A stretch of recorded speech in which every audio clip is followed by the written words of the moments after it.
আসসালামু আলাইকুম, hello everyone. আপনি কিভাবে বুঝবেন আপনার ইমো হ্যাক হয়েছে কিনা? আপনি কিভাবে বুঝবেন আপনার ইমো হ্যাক হয়েছে না? আপনার ইমো আপনি সহ আরেকজন চালাচ্ছে কিনা? তো চলে আসছি মোবাইল স্ক্রিনে।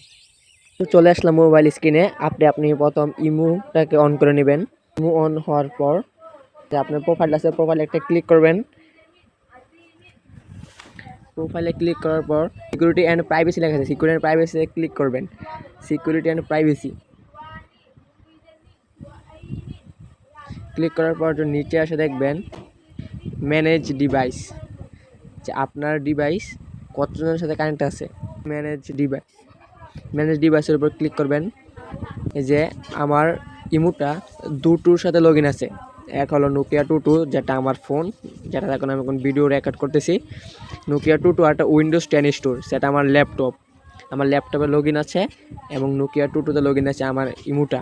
তো আপনারা এভাবে দেখতে পারবেন যে আপনার ইমোটা অন্য কারোর সাথে অ্যাড আছে কিনা এবং লগ ইন আছে কিনা। তো ভিডিওটা এ পর্যন্তই। যদি উপকারী হন তাহলে লাইক করবেন, শেয়ার করবেন এবং অন্যদেরকে দেখার সুযোগ করে দিবেন।